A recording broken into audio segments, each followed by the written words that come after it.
ప్రజలకు ఇచ్చిన వాగ్దానాలు నెరవేర్చాలనే లక్ష్యంతో రాష్ట్ర ప్రభుత్వం తొలి అడుగు సుపరిపాలన కార్యక్రమాన్ని చేపట్టడం జరిగిందని కోవూరు నియోజకవర్గం శాసనసభ్యులు వేమిరెడ్డి ప్రశాంత్ రెడ్డి గుర్తు చేశారు. అందులో భాగంగా నెల్లూరు జిల్లా ఇందుకూరుపేట మండలం మైపాడు పంచాయతీ కృష్ణాపురం గ్రామంలో పర్యటించడం జరిగిందని అన్నారు. ప్రజాభివృద్ధికి అండగా ఉంటారని, స్థానికంగా ఉన్నటువంటి ప్రజల సమస్యలను దువ్వూరు కళ్యాణ్ రెడ్డి ఇదివరకే నా దృష్టికి తీసుకొచ్చారని, ఖచ్చితంగా కృష్ణాపురం అభివృద్ధికి సహకరిస్తానని హామీ ఇచ్చారు. ఈ కార్యక్రమంలో దువ్వూరు కళ్యాణ్ రెడ్డి, వీరేంద్ర చౌదరి, కోడూరు కమలాకర్ రెడ్డి, లెనిన్ రెడ్డి, రాజగోపాల్ రెడ్డి, తన్నీర్ మధురెడ్డి, చిరుమణ సుధాకర్ రెడ్డి, చిక్కగోలు నాగరాజు, విజయ్, పలువురు నాయకులు, అధికారులు తదితరులు పాల్గొన్నారు.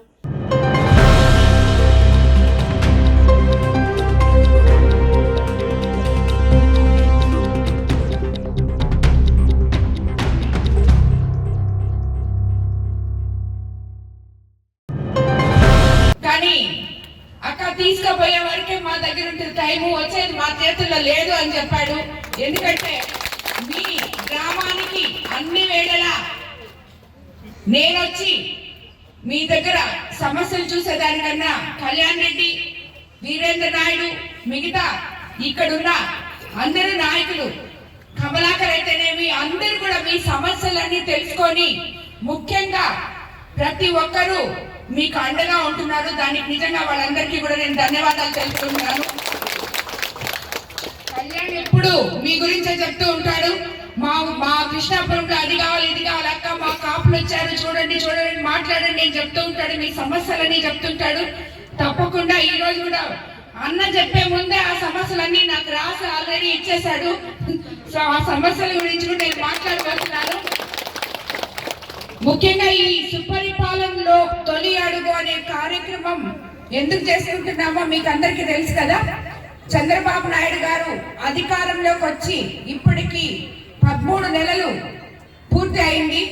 ఈ 13 నెలల్లో మనం ఎలక్షన్ ముందు మీ ఊరికి వచ్చి చాలా మాటలు చెప్పాను మీకు. నేను పెన్షన్ 4000 ఇస్తామని చెప్పాం.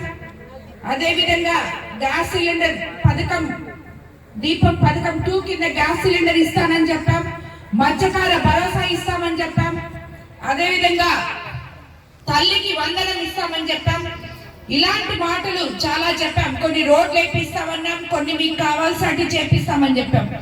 ఈ రోజు 13 నెలల తర్వాత మేమందరం ఎమ్మెల్యేలమై తిరిగి మళ్ళీ మీ దగ్గరికి ఇంత సంతోషంగా మేము రావడం, అంతే సంతోషంగా మీరు మమ్మల్ని ఆహ్వానించడం నిజంగా చాలా గొప్ప విషయం అనిపిస్తుంది.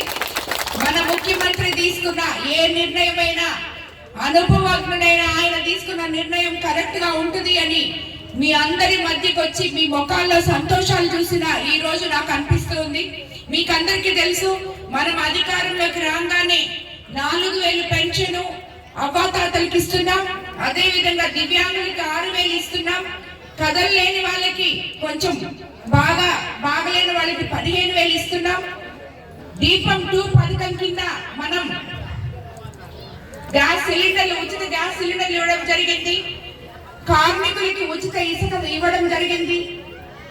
ల్యాండ్ యాక్ట్ రద్దు చేసి ఎంతో మంది రైతులు ఇక్కడ మనకి రైతులకు మేలు జరగడం జరిగింది. అదే విధంగా అన్నిటికన్నా ముఖ్యమైన పథకం మన తీర ప్రాంత ప్రజలకి మత్స్యకార భరోసా 10,000 ఉన్న వాళ్ళు ఇంతకు ముందు మీకు 10,000 ఇచ్చేది ఈ రోజు 20,000తో ఏక నిషేధమైన పక్క రోజే మీకు అందించడం జరిగింది. అది మన ముఖ్యమంత్రి గారి సమర్థత. అస్తవ్యస్తంగా ఉన్న ప్రభుత్వ వ్యవస్థని సరిదిద్దుకుంటూ ఏ టైంకి ఏ ప్రజలకి ఏం కావాలో ఆలోచించి మరి నిర్ణయం తీసుకోగలిగిన ఘనత ఆయనదే. ఆ గొప్పతనం కూడా ఆయనకే చెల్లుతుంది. అదే విధంగా ఈ రోజు అన్నిటికైనా ముఖ్యమైన పథకం, మీ ఊర్లో ఎంతో మంది తల్లుల ముఖంలో సంతోషం చూశాను నేను. ఎందుకంటే 4 పిల్లలుంటే 4కి, ఒక్క బిడ్డ ఉంటే ఒకరికి, ఇద్దరుంటే ఇద్దరికి, ముగ్గురుంటే ముగ్గురికి తల్లికి వందనం ఇవ్వడం జరిగింది. ఈ ఊర్లో 4 ఉన్నారు, 3 ఉన్నారు, వాళ్ళందరికీ కూడా వచ్చిందమ్మా అని సంతోషంగా చెప్పాను ఇప్పుడే. ఇటువంటి ఒక పథకాన్ని తీసుకురావడమే కాకుండా విద్యా రంగంలో సంస్కరణలు తీసుకొచ్చి, ఇప్పుడే అన్న చెప్పారు అమ్మా, ఇంతకు ముందు 8వ క్లాస్ వరకు ఉండేది, మా స్కూల్ ఈ రోజు 10వ క్లాస్ వరకు వచ్చింది అని చెప్పారు. అలాగా సంస్కరణలు తీసుకొచ్చి స్కూల్స్ పెంచి టీచర్లు కూడా ఎక్కువ మంది ఉన్నారమ్మా అని చెప్పారు. ఒక్క క్లాస్ కి ఒకే టీచర్ అనే కాన్సెప్ట్ తో ఈ రోజు పిల్లలకి చదువు చెప్తూ, అలాగే టంగుటూరి పంతులు గారి పేరుతో సర్వేపల్లి రాధాకృష్ణ గారి పేరుతో పిల్లలకి బ్యాగ్లు బుక్స్ ఇవ్వడం జరిగింది. అవన్నీ కూడా చాలా నాణ్యతతో ఉన్నాయని చెప్తున్నారు. అలాగే మధ్యాహ్నం డొక్కా సీతమ్మ పేరు పథకంతో సన్నబియ్యం భోజనం పెడుతున్నారు పిల్లలకి ఆరోగ్యంగా ఉండాలని. అది కూడా బాగుందని చెప్పారు. యూనిఫామ్స్ కానీ పిల్లలంతా ఎంతో సంతోషంగా ఉన్నారు. మన లోకేష్ బాబు విద్యాశాఖ మంత్రిగా ఈ విద్యా వ్యవస్థలో ఎంతో సంస్కరణలు తీసుకొచ్చి పిల్లల భవిష్యత్తును దృష్టిలో పెట్టుకొని ముందుకు వెళ్తున్నారు.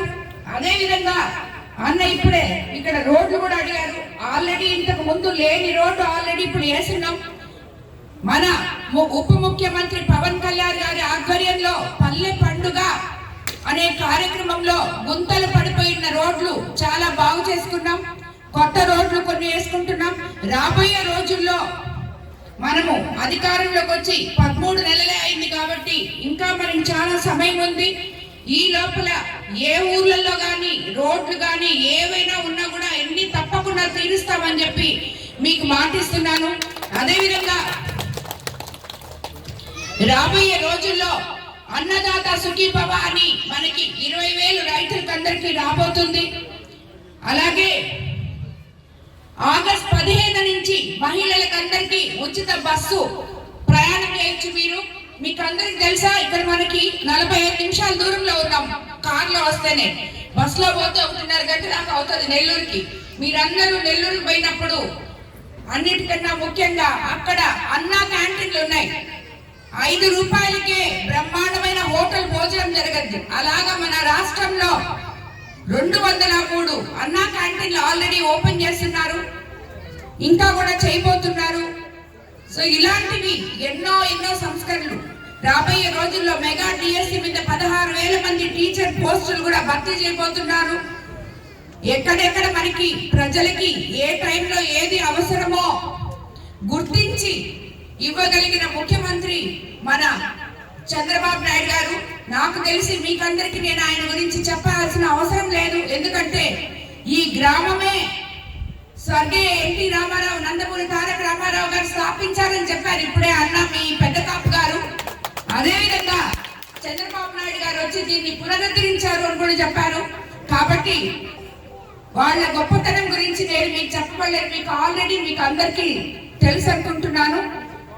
అదేవిధంగా ఈరోజు ఈ గ్రామ ప్రజలు ఎంత కల్మషం లేకుండా నన్ను ఆదరించి మీ ఆడపడుచులాగా నన్ను ఆహ్వానించి నేను ఎలక్షన్స్ లో నిలబడినప్పుడు ఎంత ప్రేమానురాగాలు చూపించి అత్యంత భారీ మెజార్టీతో నన్ను గెలిపించారో ఈ రోజు కూడా మీ అందరి మనసులు అలాగే ఉండి మీ చల్లని చిరునవ్వుతో నన్ను ఇలా ఆహ్వానించినందుకు అందరికీ మరోసారి ధన్యవాదాలు తెలుపుకుంటున్నాను. మీ సమస్యలన్నీ తప్పకుండా తీరుస్తాను. రెవెన్యూ అధికారులు సంప్రదించి అర్హులైన పొజిషన్ సర్టిఫికేట్లు మరియు ఎల్పీ నంబర్లు కూడా అందిస్తాం. ఆ సమస్య కూడా ఉంది.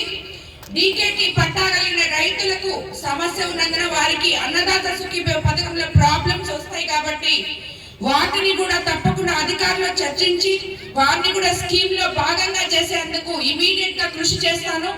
స్కూల్ బిల్డింగ్ మరియు స్కూల్ ఎందు ఎక్స్ట్రా రూములు కావాలని ఇప్పుడే అన్న చెప్పారు. అవి కూడా దాన్ని మన P4 పథకం కిందకి తీసుకొచ్చి ఎవరో ఒకరి దాతల చేత తప్పకుండా కట్టించి మీకు అందిస్తానని చెప్పి నేను చెప్తున్నాను. స్థానికంగా వెంకటేశ్వర స్వామి గుడి గురించి చెప్పారన్న, అది ఆల్రెడీ నేను టీటీడీ బోర్డులో పెట్టున్నాను. శ్రీవాణి మీటింగ్ అవ్వగానే టీటీడీ వాళ్ళు మీకు దానికి శాంక్షన్ ఇస్తారు. ఎందుకంటే ఇది పెద్ద గుడి కాబట్టి, ఎప్పుడో పురాతన గుడి కాబట్టి తప్పకుండా వాళ్ళు దానికి ప్రాధాన్యత ఇస్తారన్న, దాన్ని తప్పకుండా నేను చేపిస్తాను కూడా. పంచాయతీ నందు సీసీ రోడ్లు ఉన్న ప్రతి దగ్గర కూడా సీసీ రోడ్లు రాబోయే రోజుల్లో వేపిస్తామని చెప్పి మేము చెప్తున్నాం. అలాగే ఈ తుఫాన్ షెల్టర్ ఒకటి శిథిలావస్థలో ఉంది. రాబోయే రోజుల్లో కనీసం వచ్చే సంవత్సరం వర్షాకాలానికైనా మీకు ఆ తుఫాన్ షెల్టర్ ని బాగు చేపించి ఇస్తామని చెప్పి కూడా మీకు అందరికీ నేను చెప్తున్నాను. అలాగే ఇక్కడ పంచాయతీ నందు కరెంటు వైర్లు మరియు కరెంటు పోల్ సంబంధించిన సమస్యలు ఉన్నాయని తెలిసింది. వాటిని కూడా ఇప్పుడే ఇక్కడి నుంచి వెళ్ళిన వెంటనే ఆల్రెడీ అధికారులు ఇక్కడ ఉన్నారు, మిగతా వాళ్ళతో కూడా మాట్లాడి ఈ సమస్యని వెంటనే ఎలక్ట్రికల్ అధికారులు ఉన్నారు సార్, ఈ సమస్య వీళ్ళకి చెప్పి కూడా అధికారులు చెప్తున్నారు, మీకు అందరికీ తప్పకుండా తీరుస్తాం. అదేవిధంగా ఆల్రెడీతో తార్ రోడ్డు ప్రపోజల్ పంపించున్నాం. వాటికి సంబంధించి పనులను వీలైనంత త్వరగా రోడ్లను వాడుకోను చేసి రోడ్లను వాడుకోలోకి తెచ్చే విధంగా కృషి చేస్తాం. డీజిల్ కార్డ్స్ రావాల్సిన వారికి త్వరలో వాటిని కూడా అందజేసిన చర్యలు తీసుకుంటాం. అదే విధంగా కొంతమందికి మత్స్యకార భరోసా పడలేదని చెప్పారు. వాళ్ళు ఫిషరీస్ జేడీ దగ్గరికి వెళ్ళి ఎందుకు పడలేదో, ఏం టెక్నికల్ విషయాలు ఉన్నాయో కొంచెం చూసి నా దగ్గరికి తెస్తే అవి కూడా నేను పరిష్కరించి వస్తానని చెప్తున్నాను. అదే విధంగా అన్న ఇప్పుడు చెప్పారు, చాలా మంది మాకే వేట లేకపోతే పక్క దగ్గర నుంచి అంతా చాలా మంది వలలేస్తున్నారు, మాకు ప్రాణ భయంగా ఉందని చెప్పారు. ఈ విషయాన్ని నేను ఆల్రెడీ సీఎం గారి దృష్టికి తీసుకెళ్తున్నాను, అసెంబ్లీలో మాట్లాడున్నాను. రాబోయే రోజుల్లో కూడా మరొకసారి ఆయన దృష్టికి తీసుకెళ్లి దీనికి పరిష్కార మార్గం చూపిస్తామని కూడా మీ అందరికీ తెలియజేసుకుంటున్నాను. కాబట్టి ఈరోజు ఈ కార్యక్రమాన్ని ఇంత గొప్పగా మీరందరూ కలిసి చేసినందుకు, మైపాడు కార్యక్రమం అంటే వేరే విధంగా చెప్పలేదు, మా సోదరుడు ఇక్కడే ఉన్నాడు, ఆయన బ్రహ్మాండంగా చేస్తాడని తెలుసు. అయినా మీరందరూ కాపులందరూ కూడా కలిసి ఇంత బాగా అరేంజ్ చేసిన దానికి ధన్యవాదాలు తెలుపుతున్నారన్న.